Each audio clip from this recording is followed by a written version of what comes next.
Ricardo, para mí es un gusto saludarte. Gracias, igualmente. Principalmente, para mí no solo es el gusto, sino un honor poder tener este espacio y poder platicar con un empresario como tú. Tienes un tema muy importante ahorita hablando de la cultura, que a mí me queda muy grabado, y hablas específicamente de que la cultura es un parteaguas para el bien o para el mal en una sociedad. Correcto. Depende de cómo se utiliza, ¿no? Sí, muy importante. Y luego hablas también de un punto muy importante que son los jóvenes. Desde tu perspectiva, ¿qué serían como 3 o 4 puntos que tú sientes que han forjado tu vida y han hecho una cultura impensable en lo que hoy eres tú? Pues mira, yo siempre comento que hubo un momento importante para mí. Todavía estaba en Electra, estábamos saliendo adelante de la crisis. Y decía, híjole, con tanto problema, pues yo no sé si la voy a hacer o no la voy a hacer, ¿no? Y esa pequeña voz interior que tienes aquí, que te habla al oído y dice, no, pues tú no puedes, o sea, pues la verdad está muy difícil. O sea, esa voz hay que aprender a desterrarla y a poner la otra voz que dice, tú mismo internamente te dices, claro que puedes, no te dejes, sigue adelante. Y eso se lo debo a Tony Robbins, increíblemente. ¿Por qué? Al motivador Sí, estadounidense. sí. Y no porque no me alcanzaba para pagar sus cursos, entonces no lo vi yo nunca a él en persona. Es más, lo conocí hasta hace poco, hasta hace 2 años lo conocí a él. Y le comenté el tema. Se quedó muy contento con eso. Pero yo lo que leí fue su libro, que se llamaba Unlimited Power. Sí, buenísimo. Y entonces ahí me di cuenta de que esa pequeña voz, si no la domas, te destruye. Y yo siento que ese es un problema que muchos jóvenes tienen. Pues porque es natural tener inseguridad, ¿no? Es natural. Tú no puedes estar seguro de algo que no has hecho. Creo que es... Entonces ese fue un momento muy importante. Y después otro momento también muy importante fue una idea que me dio David Koncevic. En aquel tiempo, también hace años, me dice, hay que buscar islas de productividad, donde el país se puede estar deshaciendo, pero en tu empresa, islas de productividad donde constantemente estás buscando la innovación, la mejora y cómo dar una mejor oferta a tus clientes. Y entonces eso te eleva con respecto a los demás, ¿no? Entonces, son 2 cosas así muy particulares que a mí me sirvieron mucho, ¿no? Digo, también hay muchas otras cosas, ¿no? Como por ejemplo, cómo organizar una empresa, que le debo mucho al doctor Adices por sus libros de organización y alrededor de la tipología de las personas. O sea, son muchas cosas, pero esas particularmente, tener confianza en ti mismo, buscar la productividad y la mejora continua y organizarte. Ok. O sea, ¿tú crees que esas son 3 premisas que definitivamente Pues son muy pueden cambiar buenas, la ¿no? cultura de un emprendedor, ¿no? Son muy buenas esas 3 puntos, ¿no? O sea, hay más cosas, ¿verdad? Por ejemplo, también hay otra cosa, que ya es una inquietud personal de siempre estar buscando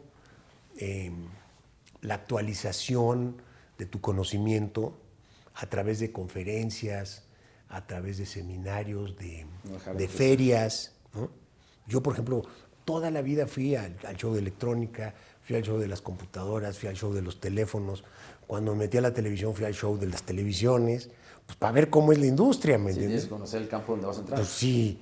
Entonces, esa actualización permanente sobre ahora sí, el state of the art de la tecnología, pues es muy importante, ¿no? Por eso mi pregunta hacia ti, o sea, siendo un Por eso dije, empresario tan conocimiento, valioso, sí, constante. sí, no dejar de aprender como lo mencionaste hace Exacto. nada. Nunca. Ahorita como estamos hablando, tengo ahí un montón de documentos que me estoy educando y constantemente estoy viendo eso cómo lo voy a aplicar, ¿no? Todo el tiempo.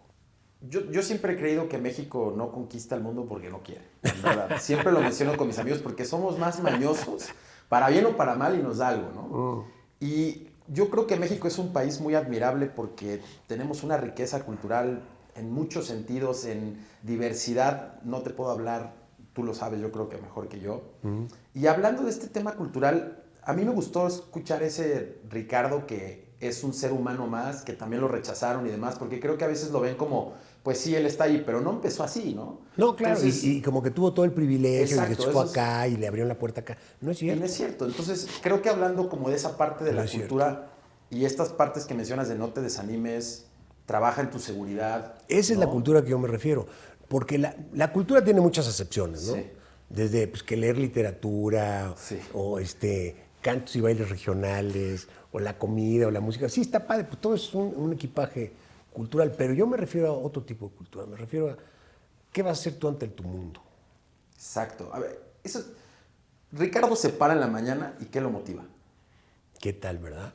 ¿Qué lo motiva? Para mí la creatividad, porque yo me siento como, literalmente, como si fuera un pintor, un escultor, haciendo mi cosa esta, y no me importa si son 2 pesos más o 2 pesos menos, porque es un acto creativo, man.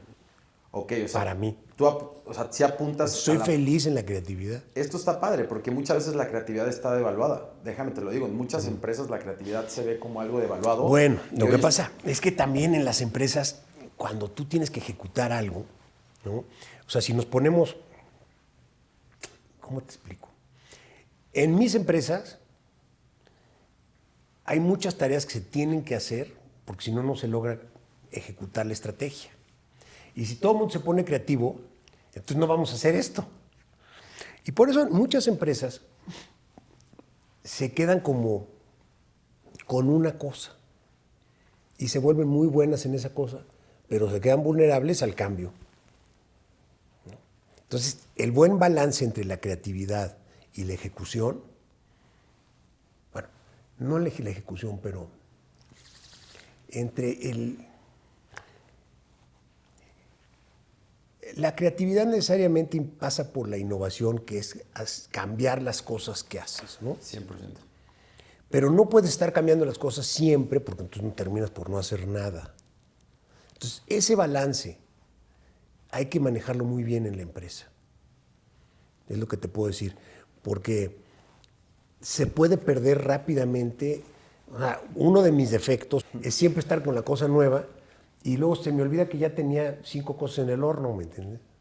Por eso tengo ejecutivos muy buenos conmigo que son capaces de seguir con esas 5 cosas y que eso es lo que hacen ellos, ¿no? La cultura del equipo, ¿no? Es clave. Pues sí. Y también para eso se requieren distintas personalidades, ¿no? 100%. Yo creo que yo siempre menciono que asóciate con la persona que te caería mal en la universidad. Me gustaría hacer una última pregunta. También es súper cultural. Creo que en México estamos viviendo una época muy padre por un sentido en el que hay muchos emprendedores que están empezando a creer en las startups, que están creyendo de una forma distinta que antes vivíamos como en ese paralelo yo hablo desde los tatuajes o hasta los papás que decían trabaja, cásate y crece, hasta... O consíguete un empleo. Exacto. Y hoy dicen, si no me encanta, renuncio, y eso no existía. Sí.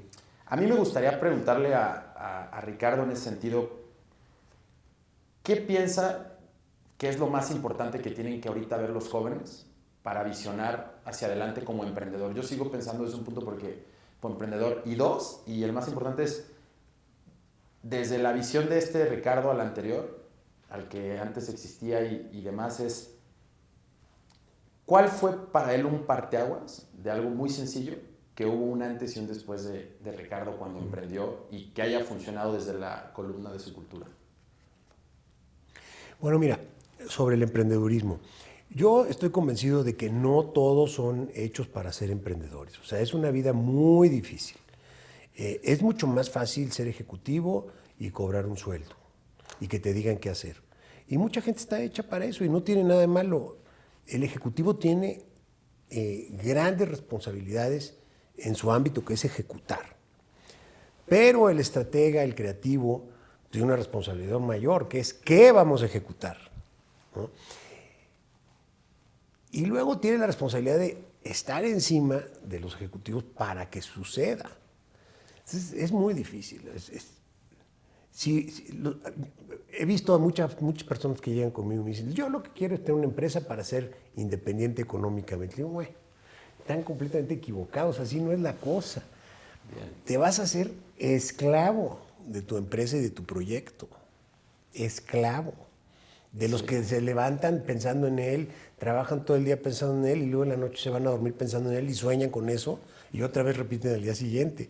Sí. O sea, es cero tranquilidad, ¿eh? No, una intensidad brutal. Sí, es como... No, pues tú lo sabes porque tú también lo has hecho. Yo lo menciono como el fracaso es tu aliado. Si tú lo ves como un enemigo vas a estar muy cansado. Entonces, no es para todos el emprendedurismo. No es para todos. No es importante. No es, y requiere un compromiso personal brutal y requiere una bola de sacrificios brutales. Por ejemplo, sacrificas a la familia y sacrificas a los amigos y sacrificas la fiesta y sacrificas muchas cosas. Porque estás con tu proyecto. No, Entonces, si a mí me dices cuál fue el momento que realmente... Un antes y un después. Sí, pues fue cuando yo me fui a sentar ahí a la oficina de lo que era el director de TV Azteca, que siempre había sido un funcionario público, y de repente me senté ahí y había un teléfono rojo. Le hablaban de presidencia y le decían qué onda. Y a los 3 días que estuve ahí, llegaron y se llevaron el teléfono. Y ya no había teléfono. Entonces ya estaba yo solo y decía, bueno, yo esto si no lo saco adelante, me voy a quedar en la miseria, porque empeñamos, digamos, todas las acciones del Grupo Electra, para de mi papá y de mi abuelo, más todas las acciones de TV Azteca. Ahí está all in en lenguaje de póker, all in. Entonces no podía yo fallar. Eso no sabía, wow. Entonces, claro, ¿verdad? Al tiempo, pues dices, pues qué fácil, nomás le dieron la concesión. No. Primero ni me dieron nada de concesión, la compré, la pagué. El Estado me vendió una concesión, que fue por años la única concesión que se compró, porque concesión hasta la palabra dice que es una graciosa concesión. Pues eso fue para todos los radieros y para Televisa y para todos, concesiones. A mí no me dieron una concesión, yo compré un negocio que tenía una concesión y se la compré al Estado. Entonces en ese momento, si a mí ya no había para atrás, yo tenía que sacar eso a como diera lugar, y sí me marcó mucho, ¿no? Porque la verdad se veía cuesta arriba, nos tocó un periodo de tiempo crítico, te voy a decir, desde julio de 93 a julio de 96, esos 3 años fueron de un tremendo caos político, económico, y sin embargo... Sí, fue justo la crisis, ¿no? De hecho, también. Pues todo el cambio del gobierno de Salinas, la entrada de Zedillo, la muerte de Colosio, el levantamiento de Chiapas, el asesinato de Ruiz Massieu, o sea, hay toda una serie de cosas que pasaron, ¿no? que fue una cosa tremenda. Y para mí eso fue un parteaguas en la vida.